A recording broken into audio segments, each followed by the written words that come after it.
"If you don't like living with us, you can leave," my sister snapped, her voice cutting through the silence of my own living room like a knife. It should have been a moment where I stood up immediately, told her to pack her things, and reminded her whose name was on the mortgage.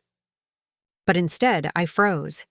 I stared at her, barefoot in pajamas I had bought last Christmas, sipping coffee I paid for, in a house I worked every single day to maintain. And the worst part? She said it with the kind of casual cruelty that only comes when someone has convinced themselves they're entitled to everything you provide. What she didn't know, what she couldn't have imagined, was that those words would be the last straw. In that moment, a clock started ticking. A quiet countdown toward the day she would regret ever underestimating me. Every bill had my name on it. Every receipt. Every overdue notice. Every late-night transfer when the utility company threatened to shut something off. I was the one juggling deadlines at work, skipping dinners to cover mortgage payments, rearranging my schedule to make sure the Wi-Fi was paid on time because her kids needed it for school. She never asked how I managed it, never offered more than a few crumpled bills tossed onto the counter like I should be grateful she even tried. And when rent-free living turned into months of extra groceries, skyrocketing power bills, and a house that suddenly felt smaller because every corner was filled with their noise and their clutter, I told myself family was family. That's what my mother drilled into me since childhood. You don't turn your back on blood, no matter how heavy the burden feels. But there's a fine line between generosity and being used, and I was starting to realize my sister had stopped seeing the difference a long time ago. I remember the first time I noticed the shift, when she started bringing friends over, late into the night, as though my home was suddenly some halfway house for every stray soul she knew. They sprawled across my couch, laughed in my kitchen, drank my wine, and when I quietly mentioned how tight things had been lately, she shrugged. "You're doing fine," she said. "You've always been the responsible one." That sentence stung more than I admitted. Responsible didn't mean limitless. Responsible didn't mean she had the right to throw her problems onto my shoulders and then complain about the way I carried them. There was a night, not long before her cruel remark, when I stood in my kitchen staring at a pile of unpaid medical bills addressed to me, because I was the one who had covered her doctor's visits when she lost her job. My hands were shaking as I traced the amount due, $3,382.67. I didn't even remember authorizing the charge. But of course, my credit card was the one handed over in the emergency room because she hadn't bothered renewing her insurance. That night I cried in silence, gripping the countertop, trying to convince myself it was temporary. That soon she would get back on her feet, repay me, at least show a shred of gratitude. But instead of thank yous, she sharpened her tongue. Instead of helping, she piled on more. And then came that morning, her voice snapping like a whip, telling me I could leave if I didn't like it, in the house I fought tooth and nail to keep. Something inside me shifted then, a quiet kind of rage. Not the loud storm that lashes out, but the steady current that runs deep and waits for the right moment to turn everything upside down. I didn't yell. I didn't argue. I didn't even cry. I just looked at her, memorizing the way her lips curled with disdain, the way she leaned back on my sofa like a queen in a castle she hadn't built. And I made myself a promise. The days of her living here for free were numbered. And when her eviction came, it wouldn't just be about taking back my home. It would be about teaching her that you don't bite the hand that feeds you. Not when the hand is already bruised from carrying you all this time. The silence after her words was heavier than anything I'd ever felt in that house. I remember walking into my bedroom, closing the door behind me, and sitting on the edge of my bed while her laughter carried faintly down the hallway. My room was the only space left that still felt like mine, barely. Even here, there were signs of her presence. Her daughter's school projects piled on my desk because they needed space. Her laundry basket pushed against my dresser because the kids couldn't share one hamper. Everywhere I turned, my own life was being pushed into the corners so theirs could take center stage. And all the while, the weight of bills piled higher, a quiet mountain I climbed every month without a single helping hand. It's strange how small moments become the ones you replay over and over. Like the time I came home from work to find my sister's boyfriend lounging in my recliner, beer in hand, remote in the other, his shoes kicked off and resting on the coffee table I'd saved 3 paychecks to buy. He looked up at me as if I were the guest, nodding casually before turning back to the TV. Or the morning I discovered my favorite bottle of perfume, the one I'd bought as a rare indulgence, half empty on her bathroom counter. She didn't even try to hide it. "It smells better on me anyway," she laughed. Each incident chipped away at my patience, at my sense of dignity, at the boundaries I thought were understood. But the remark about me leaving the house I had nearly broken myself to keep, wasn't just a thoughtless comment. It was a declaration. In her mind, this wasn't my home anymore. It was hers. And that realization was what finally broke me out of my days of obligation. Family or not, I couldn't allow her to erase me from my own life. So I started keeping notes, dates, times, incidents. Every time she borrowed money without asking, every time she brought someone over unannounced, every time she crossed another line. At first it felt petty, like I was preparing for a battle that maybe wouldn't come. But deep down, I knew I was building my case. And then one afternoon, as I combed through my bank statements, I saw a charge that froze my blood. $612.45 at a department store downtown. I hadn't been there in months. The receipt showed children's clothing, makeup, electronics. My card, her shopping spree. My jaw tightened as I pictured her walking out of that store, bags in hand, smiling as though the world owed her every luxury. That was when I stopped doubting myself. This wasn't just freeloading, it was theft, plain and simple. And the saddest part? She didn't even think she was doing anything wrong. I sat back in my chair, the receipt trembling in my hand, and for the first time in months, I didn't feel tired. I felt clear. My sister had made one mistake too many, and her careless words, telling me to leave, had lit the fuse. She thought I wouldn't push back. She thought I'd just keep paying, keep swallowing my anger, keep pretending this was what family looked like. She was wrong. I started piecing together the full picture, and the deeper I looked, the uglier it became. She hadn't just been using my credit card for little indulgences. There were recurring charges at restaurants, rideshare apps, even hotel stays. At first, I thought maybe it was some mistake, a card number leaked online. But when I called the companies and asked for receipts, the names matched hers, and in one case, her boyfriend's signature was on the line. It was all right there in black and white. I printed every statement, every invoice, every receipt, and kept them in a thick folder I labeled simply proof. Every page was a piece of the puzzle that revealed the truth.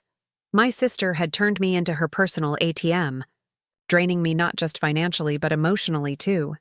The irony is, she still played the victim when confronted with even the smallest pushback. If I mentioned the groceries running out too quickly, she'd sigh dramatically and tell me how hard it was to raise kids alone. If I asked her to contribute to the electric bill, she'd burst into tears, saying I didn't understand the pressure she was under. She weaponized guilt the way some people wield knives, sharp, fast, and always cutting where it hurt most. And for too long, I let myself be sliced apart. But the evidence changed everything. I wasn't just frustrated anymore, I was armed. And with each new discovery, my patience thinned. I started noticing her patterns. She always shopped on Fridays, always left lights burning in every room, always found an excuse to forget her wallet when we went out. And while she thought I was still quietly absorbing it all, I was actually laying the groundwork for what came next. Then came the boiling point. It was a Saturday afternoon, and I walked in from work to find her friends sprawled on my couch again, kids' toys scattered across the floor, pizza boxes stacked high on the counter. She looked up at me from the recliner, my recliner, and had the audacity to roll her eyes. "Oh, don't look at me like that," she muttered. "It's just one night." One night? It had been months. My house smelled like grease and smoke.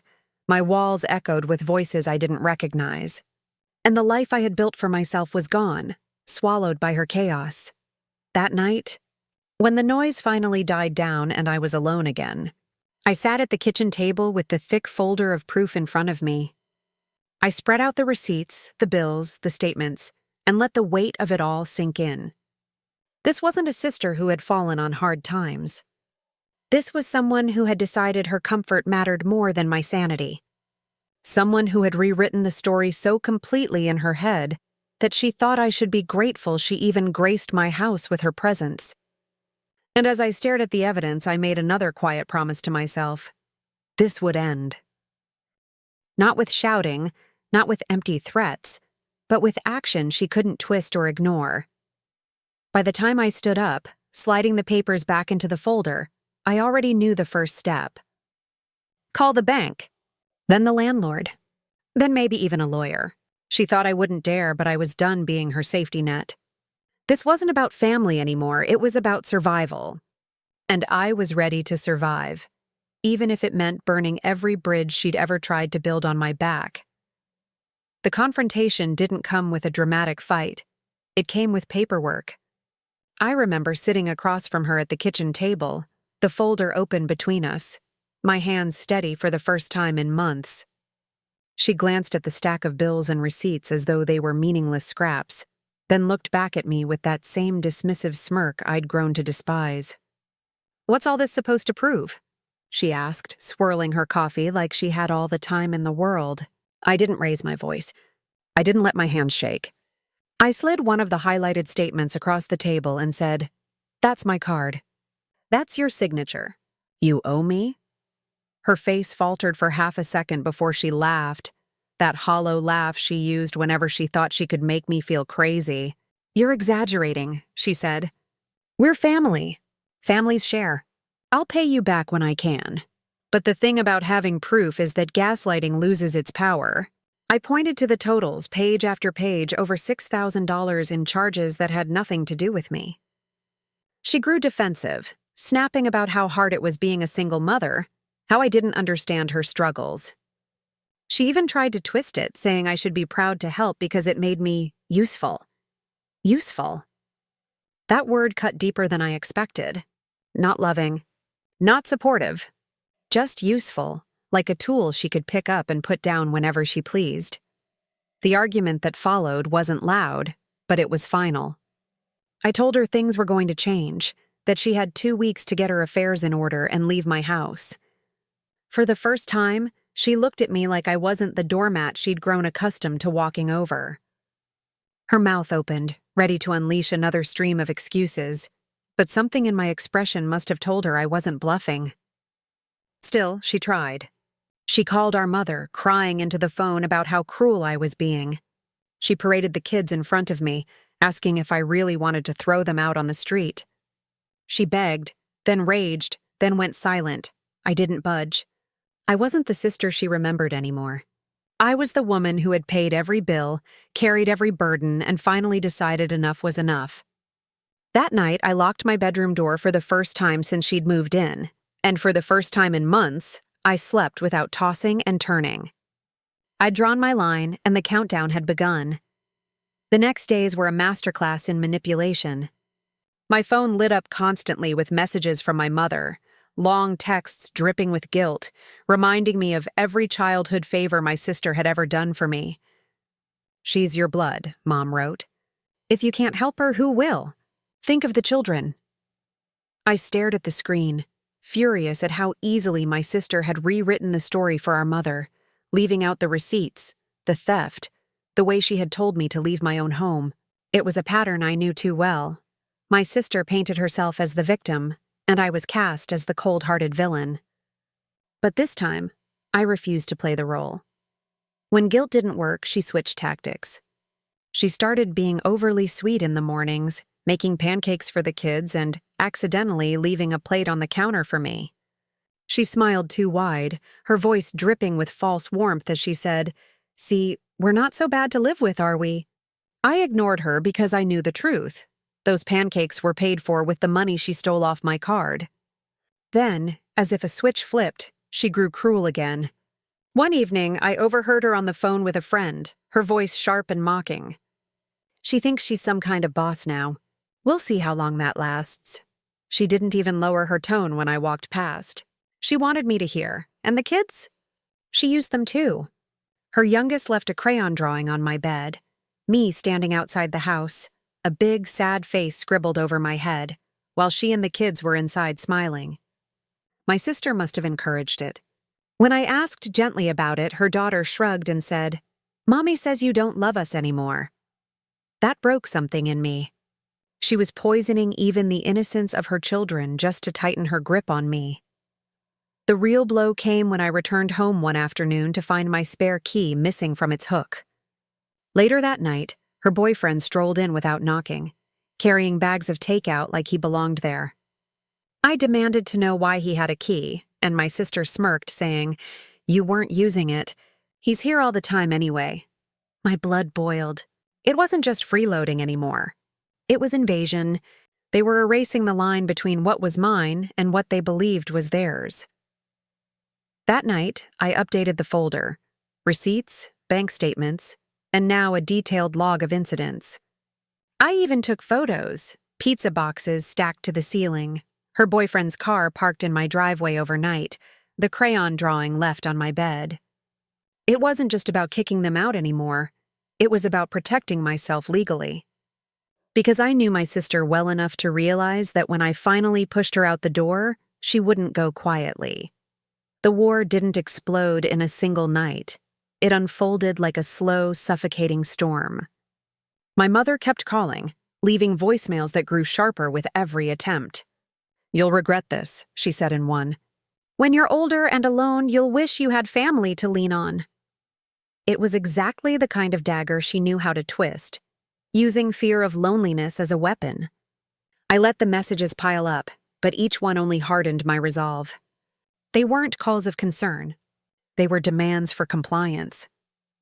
Meanwhile, my sister grew bolder. She started posting on Facebook, cryptic status updates about being betrayed by family and people showing their true colors when you need them most. Neighbors, cousins, even coworkers began reaching out, asking why I was being so cruel. She had twisted the narrative so well that people pitied her. And the worst part?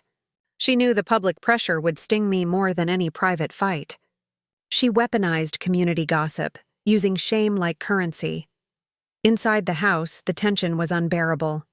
She slammed doors when she walked past, muttered insults under her breath loud enough for me to hear, and once even moved my mail from the counter to the trash, saying, "If it mattered, you'd have picked it up sooner." Her boyfriend practically lived there now, his dirty sneakers kicked off in the hallway, his laughter echoing through the walls. I stopped feeling like I owned the house. I felt like a stranger squatting in my own life. One night, I came home late from work and found the living room lights blazing, music blaring, and a group of people I'd never seen before lounging across my furniture. I froze in the doorway, gripping my keys like a weapon. My sister looked up, smiled sweetly, and said, "Relax, we're just celebrating." "You should join us." I wanted to scream. Instead, I walked past them straight into my room and locked the door. From behind the thin walls, I could hear her telling someone, "Don't mind her. She's just bitter because she's alone." That night, I wrote an email draft to a lawyer I'd found online, outlining the situation, attaching a few of the scanned receipts and photos. My finger hovered over the send button for almost an hour. Finally, I clicked. The next morning, I received a reply. "You have more than enough grounds to proceed." For the first time in months, I felt a crack of light break through the darkness, but my sister sensed the shift. She could smell it on me, the way I no longer flinched at her jabs, the way I walked past her without engaging. And like a cornered animal, she became more dangerous. The first real confrontation came the day a letter arrived. Official, sealed, addressed to me, but meant for her.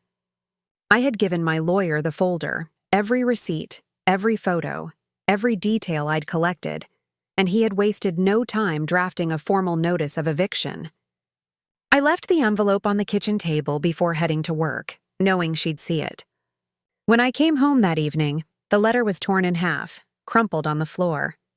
She was pacing the living room, red-faced, her boyfriend sitting smugly on the couch like backup muscle. "You think you can just throw me out?" she screamed, her voice cracking. "This is my home too. My kids live here. Do you really want to see them homeless? Her words echoed through the house, and I could see the kids peeking from the hallway, wide-eyed, confused. I wanted to scoop them up and tell them none of this was their fault, but I kept my eyes on her. Calm. Steady. This is not your house, I said. You've had months to contribute. You've stolen from me. This ends now. She laughed, high and bitter, like a sound torn from someone who had no control left. You'll regret this. Everyone will know what kind of monster you are. She grabbed her phone and started filming me, shouting into the camera about how I was abusing a single mother and destroying her family. Her boyfriend chimed in, sneering, telling me I'd be the one facing charges when the video went viral. I didn't flinch. I pulled my own phone from my pocket and calmly recorded back, showing the torn eviction letter, the folder of evidence on the table. Show the world, I told her. Just make sure they see everything. That shut her up for a moment, but not for long. She threw the phone onto the couch and jabbed a finger toward me. I'm not leaving. You'll have to drag me out. And that's when I said the words that shifted the balance completely. That can be arranged. The next morning, 2 uniformed officers arrived at the door, notice in hand asking to speak with her. The color drained from her face, and for the first time since this nightmare began, I saw fear flicker in her eyes. She sputtered excuses, tried to twist the story, but the officers were unmoved. They told her plainly she had 2 weeks. No arguments, no exceptions. Her boyfriend muttered curses under his breath, but even he couldn't argue with the law standing in my foyer. As they left, she turned on me, her voice a whisper full of venom. You've just made the biggest mistake of your life. You'll pay for this.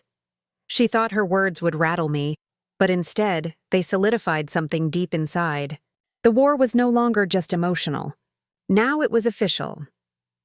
After the officers left, the atmosphere inside the house curdled into something poisonous.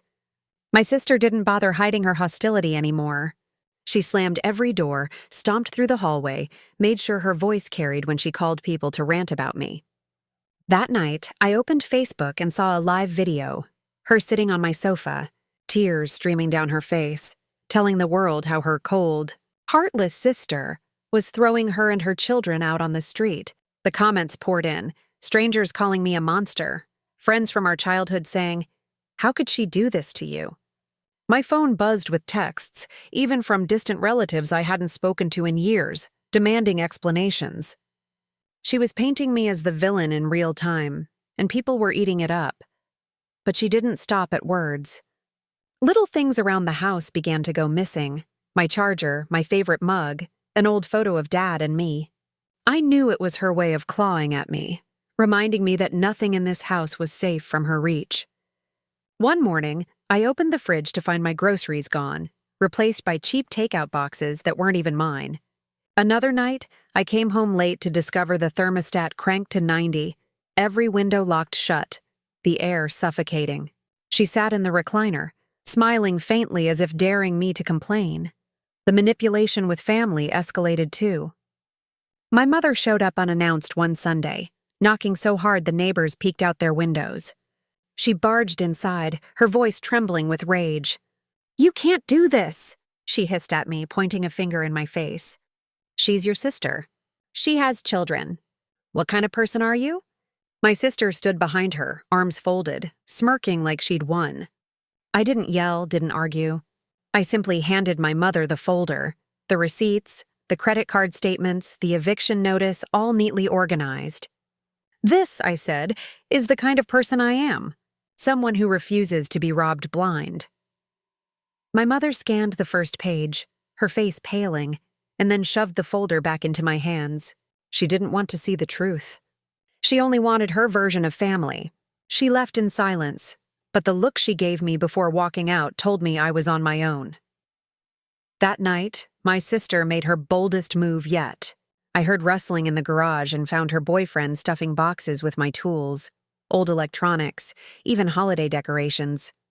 When I demanded to know what he was doing, he shrugged. She said we could have them. "Payment for all the trouble you've caused." Rage surged through me, but I forced myself to stay calm.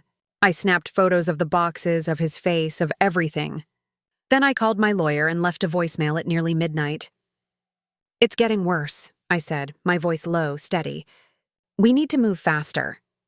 And as I hung up, I realized something crucial. She thought the law was just a piece of paper that I'd never truly follow through. But she had no idea I'd already scheduled the court hearing. In less than 2 weeks, the same officers who knocked politely would be back, with an order she couldn't tear up or scream her way out of. The closer the court date crept, the more desperate and reckless she became. It started with small acts of sabotage. My shampoo mysteriously watered down, my laundry coming out of the dryer with bleach stains even though I never used bleach, the kitchen sink mysteriously clogged with food scraps I knew I hadn't left there. Each incident was designed to wear me down, to make me snap first so she could twist the story against me. But I didn't give her the satisfaction. I documented everything, every broken item, every strange occurrence, my phone overflowing with photos and timestamps. Then came the money. One morning I logged into my bank account and found 2 unauthorized withdrawals, each for $200, made at an ATM across town. My card was still in my wallet. The security footage, which I requested through the bank, showed her boyfriend standing at the machine, hood pulled up, my sister's car parked in the background. When I confronted her, she didn't even deny it. She laughed in my face. "What are you gonna do? Call the cops on your own family?" She sneered. And for the first time, I said it aloud. "Yes." Her smirk faltered. She doubled down after that. Loud fights in the living room at 2 a.m, music blasting while I tried to sleep, stomping footsteps outside my bedroom door as if to remind me she was always there, lurking. Her kids were pulled into the performance too. Her oldest yelled at me once, "Mom says you're trying to take our home." My heart broke because I knew those words weren't his. They were hers, dripping poison into his ears until he believed them. The day before the hearing, I came home to find my living room trashed. Cushions slashed, glass from a picture frame glittering across the carpet, drawers pulled open and ransacked. At first, I thought it was a break-in, but nothing valuable was missing except my laptop, the one I used for work, the one that held all my documents, including copies of the receipts.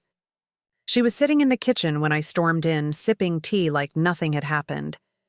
"Maybe you should have locked up better," she said, her eyes glinting with challenge. My phone was already in my hand. I called the police right there, filing the report in front of her, watching her face twist as she realized I wasn't bluffing anymore. That night, I couldn't sleep. The house felt like a war zone, every shadow holding tension, every creak in the walls carrying menace. But I wasn't afraid. I was ready. I had my folder, my lawyer, my photos, my police report. Tomorrow wasn't just about taking back my house. It was about showing her that I wasn't her victim anymore. Court day felt surreal, like I'd been holding my breath for months, and now every second moved in slow motion. I walked into that small, beige courtroom with my lawyer beside me, and the thick folder of evidence pressed against my chest. My sister was already there, sitting at the opposite table with her boyfriend, whispering furiously in his ear.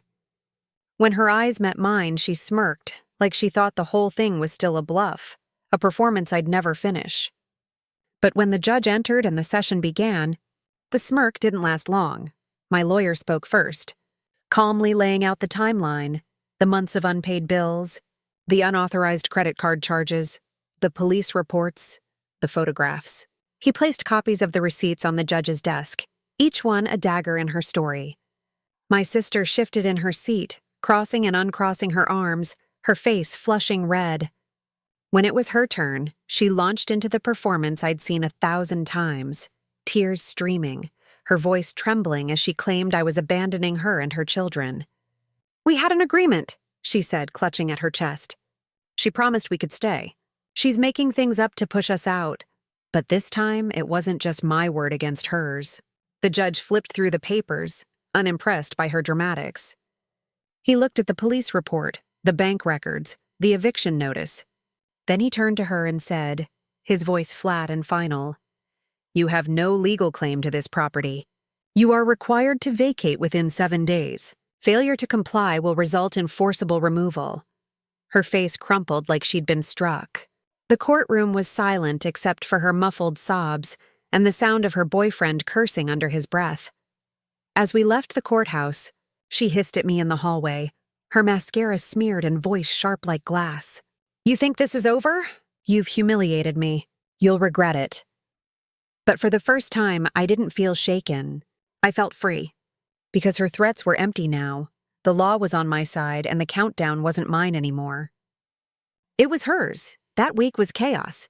She dug in her heels, refusing to pack, insisting she had nowhere to go. Her Facebook posts grew wilder, painting me as a heartless monster while hinting at dark secrets I supposedly had. Neighbors avoided me at the grocery store, some even glaring, as though they believed her lies. But when the 7th day arrived and her things were still scattered through my house, the officers returned, this time with no room for negotiation. I watched from the doorway as they told her and her boyfriend they had to leave immediately. She screamed, cried, clutched at her children, begging for sympathy. The officers stayed professional, guiding her out as she cursed my name loud enough for the whole street to hear. Her boyfriend shoved past me, muttering threats under his breath. And then just like that, the house was quiet. For the first time in over a year, it was mine again. The silence after they left was deafening. For a few days, I almost didn't know what to do with myself. The house, stripped of their voices, their clutter, their chaos, felt foreign like stepping into a stranger's home. I wandered through each room, touching the walls, the furniture, the small things that were mine again. And I let myself breathe in that freedom. But the victory wasn't clean. My sister didn't disappear quietly. She unleashed her bitterness in every way she could. On Facebook, she posted daily, claiming I had thrown her kids onto the streets, that I cared more about money than family. Some relatives believed her. My aunt called me, her voice trembling with anger, telling me I should be ashamed of myself. Cousins unfriended me online.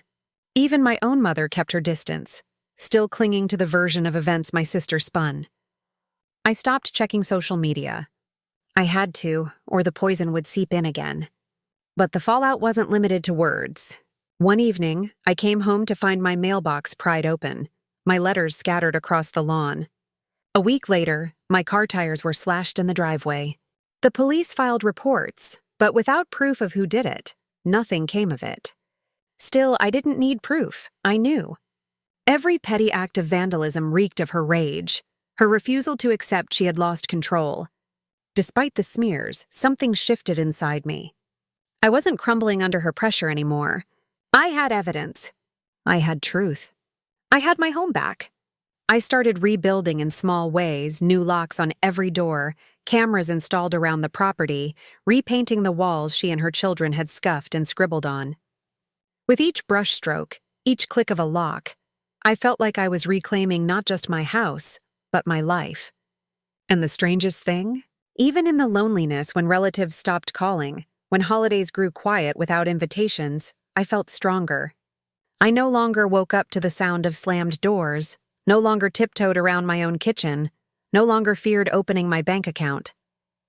The silence, once unnerving, became a sanctuary. My home, finally, was mine. At first, I thought the worst was over once the house was mine again, but I quickly realized my sister wasn't finished. She didn't need to be inside my home to keep trying to poison my life. She just moved her battlefield outside its walls.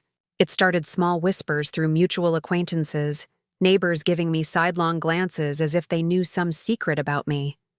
Then one morning at work, I walked in to find two coworkers huddled around their phones, looking at me with thinly veiled curiosity. By lunch, I knew why. My sister had posted a long, furious rant claiming I had embezzled money from family, that I was cruel enough to throw children out in the dead of night, and worst of all, that I had done it all to impress some imaginary man who didn't even exist. She twisted every detail, every half-truth, until the lies looked convincing enough to strangers. By the end of the week, I received an anonymous email through my work address calling me a soulless woman and demanding I be fired. I felt the walls closing in again, the same suffocating weight I had lived under when she was inside my home. But this time I didn't fold. I took screenshots of every post, every comment, every smear. I gave them to my lawyer and asked him what my options were. His response was crisp and clear: this is harassment. We can pursue a restraining order. For the first time, I realized her claws weren't untouchable. She had crossed into a realm where the law could silence her as surely as it had removed her from my house. Still, the emotional toll was heavy. My mother refused to speak to me, siding fully with my sister, parroting her lies as though they were scripture. On one call, she spat, "You'll die alone and no one will care." That sentence lingered in my head for days, gnawing at old wounds. I found myself sitting in the living room at night, staring at the blank TV screen, asking myself if maybe they were right, if maybe I really was cold, heartless, unforgiving. But then I'd walk into the kitchen, flick on the light, and see my countertops clean, my fridge stocked only with food I bought, my table no longer buried under their clutter. That clarity would wash over me again. No, I wasn't cruel. I was free. My sister's bitterness peaked when she showed up outside my workplace one afternoon. I stepped out of the building and there she was, leaning against her car, her arms crossed, her eyes burning with fury. She didn't yell, didn't make a scene, but her words cut sharper than any scream. "You'll regret this for the rest of your life," she said. "Family is forever, and you just made an enemy you can't get rid of." My chest tightened, but I didn't give her the reaction she wanted. I pulled out my phone, started recording, and calmly said, "You've got 5 seconds to leave before I call the police." She froze, glared, then spat at the ground before driving off. That was the last time she confronted me in person. Her online campaign sputtered after that, especially once the restraining order went through. Facebook finally took down her rants when I submitted evidence of harassment. Relatives who had turned their backs on me eventually went quiet when the truth trickled out through legal documents and police reports. The gossip lost its fuel, and she was left to stew in her own bitterness without an audience to feed on. And me? I decided that revenge wasn't about screaming back or tearing her down publicly. My revenge was in silence. In every locked door she could no longer open. In every bill I paid without her name attached. In every quiet morning, I woke up in a house that was clean, peaceful, and mine alone. She wanted me broken. Instead, I was stronger than ever. That was when I realized family isn't always blood. Sometimes family is the peace you create when you stop letting toxic people feed off you. And my sister, she had mistaken my kindness for weakness. Now she finally understood the truth. My kindness had limits, but my strength didn't. By the time I was writing the last checks and scheduling the locksmith, something unexpected had started to happen. I began to find pieces of myself I'd forgotten I'd lost under the weight of other people's demands.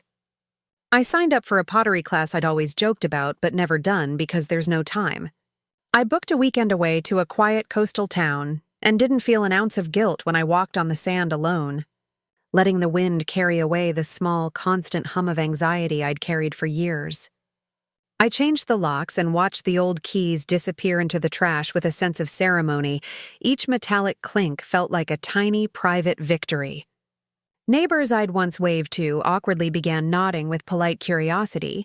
Instead of pity, some apologized for their silence, others for believing the version of events my sister sold them. The cameras I'd installed caught a few lingering visitors leaving my driveway at odd hours, and I saved those clips too. Not because I wanted more ammunition, but because the habit of documenting had taught me to trust what I could see with my own eyes. In the weeks that followed, my sister's attempts to damage my life diminished into small, spiteful acts that no longer had the power to unmoor me. She would post a photo of her kids with a caption begging for compassion. Then hours later, an anonymous account would message threats and then vanish. She would call our mother and hang up after a minute, leaving a voicemail that sounded rehearsed and hollow. She would drive past my street slowly, flip me the bird, and then speed away, as if the gesture could stitch up the humiliation of losing the house. Each one of those moments taught me something subtle and essential. Revenge, for me, had never been about spectacle. It was about reclaiming the small, ordinary things she'd trampled: quiet breakfasts at my kitchen table, the smell of coffee that didn't taste like someone else's leftovers, sleeping through the night without a radio blaring into my head. I started hosting small dinners for the people who stayed, a neighbor who had once brought over casseroles while pretending not to notice the chaos, a coworker who'd texted support privately, an old friend who never asked for details, just sat and listened. Those evening slow light, real laughter, plates cleared without drama felt like rebuilding a life out of the ashes that didn't belong to anyone else but me. Legally, there were consequences for my sister, too. The unauthorized charges became a civil suit. The bank closed accounts linked to those cards and refunded part of what had been stolen. Her boyfriend, who'd swaggered through my house like he owned it, lost his temper during a deposition and said things on record that made the judge frown. Word leaked carefully through the right channels, and some relatives who'd vilified me quietly began to back away from her drama when confronted with receipts and sworn statements. She lost some of the allies she'd traded for sympathy. She tried to find work, to rebuild a narrative of hardship rather than entitlement, but with each attempt she seemed more hollowed out, as if the center that had allowed her to take so much had been removed. I watched her from a distance sometimes, through mutual contacts, through the public fragments of her life, and I felt no gloat. Only a heavy, clear relief that the scales had tipped back toward fairness. Still, there were nights I'd sit and trace the margins of a receipt until the numbers blurred, and for a second the anger would resurface at the theft, at the lies, at the way she'd taught her children to believe their comfort justified any cruelty. But the anger had a different quality now. It was sharper and colder, useful rather than paralyzing. I channeled it into sensible things, locking down accounts, changing passwords, an appointment with a counselor who helped me separate guilt from responsibility. I wrote a letter to my mother, not an accusation but a ledger of facts, and sent it with copies of statements. Some of her responses were unreadable, but sending the letter was a gesture to myself that truth mattered more than being liked. There was a peculiarly quiet moment, months after the eviction, when my sister emailed asking if I'd meet to talk things through. I read the message twice and then clicked delete. The choice felt simple because I understood now that closure doesn't require confrontation with someone who refuses to see what they did. It requires building a life where they no longer exert power. So I turned my attention to the future.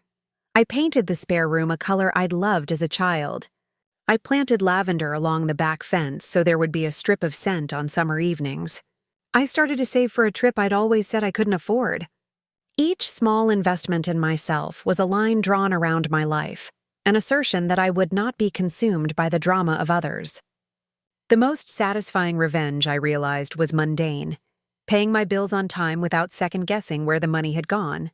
Cooking dinner only for myself and loving the calm of it. Answering the phone without bracing for manipulation. When relatives asked why I didn't call more, I told them I was busy living. When my sister called one last time, on a day when rain hammered the windows and the house smelled like the new paint, I answered, listened to her choke out an apology that sounded like meanness dressed up as regret, and I let the line go dead. The last image I kept of her wasn't the woman who'd once lounged on my couch. It was a visitor leaving my street, shoulders hunched against the wind, carrying a bag that no longer had a place in my life. I am not vindictive. I am steady. I do not wake in the night anymore with my heart pounding at the memory of someone else's entitlement. Instead, I wake to sunlight on my kitchen tiles, to the sound of a neighbor's radio playing a song that makes me think of possibility, and to the quiet knowledge that I built something solid again out of the ruins. This story isn't about triumph for the sake of triumph. It's about the hard work of saying no, of documenting truth, of using law and will in tandem to protect what is yours. If revenge has a moral, it's this. You do not have to justify your boundaries to people who refuse to see them. You only have to keep them. The final break with her didn't come with shouting or paperwork. It came with a single ordinary evening when I realized I no longer thought about her first thing in the morning. I lit a candle in the living room, curled up with a book, and noticed how clean the silence was. No footsteps stomping overhead, no laughter at my expense, no constant hum of being used. Just peace. I didn't feel triumphant. I didn't feel vengeful. I felt safe. And that safety was something I had fought tooth and nail to reclaim. In the months that followed, I rebuilt not just my house, but my life.